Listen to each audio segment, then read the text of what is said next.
Mga prati, ipapaliwanag lamang natin ng sinasabi ng isa, nagkomento na bakit daw yung isang cutting, yan, siyang tubular, sabihin na natin siyang tubular, is may cutting siya na 35 degrees or 45 degrees. Halimbawa ito, 45 degrees ang cutting.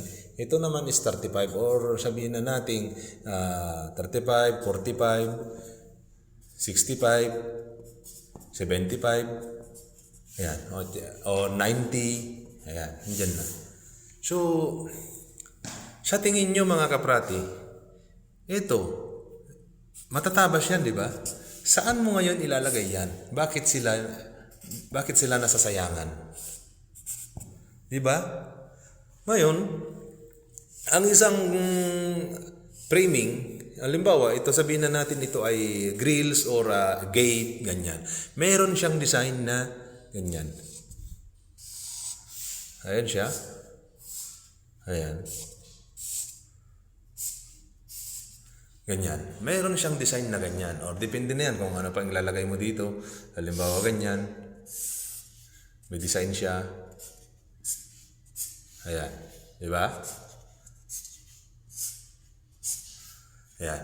So ngayon, sabi ng iba, pinapahirapan daw ang sarili. Ang gusto ng iba, wala daw sayang. So, papaano ka magtatabas ng isang tubular? Ngayon, subukan mo ngayong i-slanting dyan. Halimbawa ito, yung cutting niya dito, dahil nga hindi parehas, mas mahaba ito. Sinasabi ng iba is, bakit daw hindi parehas? Ito nga yung computation eh. Ito nga yung nagiging computation ng angle niya. Halimbawa dito, pumasok siya ng 35 degrees o kaya dito is 45. O sabihin na natin 45 or 65. Di ba? 75, sabihin na natin ganyan. Or 90 degrees. Di ba? O. Halimbawa dito, dito sigurado 90 degrees yan. Di ba? Ngayon, kapag tinabas mo, nagiging 45 degrees yan. Ngayon, dahil nga hindi magkaparehas, dahil sa corner niya, dahil hindi nga magkaparehas, so, kahit yung angle niya is, yan is 90 degrees na yan, hindi naman lahat is 90 degrees. Di ba? Pag tinabas mo siya ng ganyan, dito po 45 degrees na. 45 degrees na siya. Ngayon, halimbawa, dito, ang suka dito sa dulo-dulo, halimbawa yan.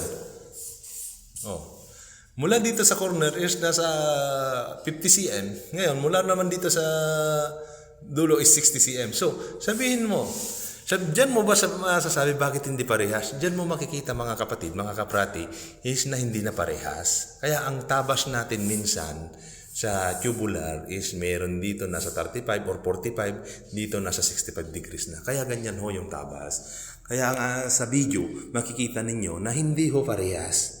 Sabi ng iba, ilalapat na lang daw guguhitan. Hindi ho, kailangan po talaga ng eskwala. Kaya lalagyan mo rin talaga ng guhit. Halimbawa, yan yung tubular na framing mo. Hindi masama, naguguhit-guhitan mo yan. Di ba? Kasi para may guide ka. At dyan mo makikita kung gaano ka katalento. Di ba? Tapos guguhitan mo na lang para malaman mo yung eksaktong alignment niya. Kaya ho ganyan, nagsusukat po tayo, tayo ng eskwela para makita natin yung eksaktong kalalagyan ng corner to corner. Di ba po? Ganyan po yun.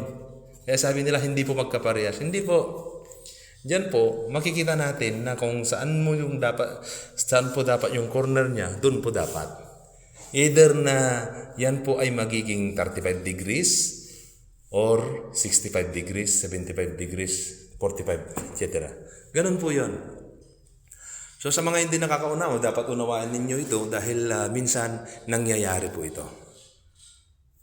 So ganun lamang mga kaprati ang maiksing paliwanag. Sana po ay magkaroon kayo ng konting kaalaman, idea kung paano po. Dahil dito hindi naman po tayo nagpamamagalingan, kundi tayo ay nagpapaliwanag lamang at nagbibigay inspirasyon, motivational sa mga nais matuto. So yun lamang po mga kaprati, mapayapang araw po sa inyong lahat.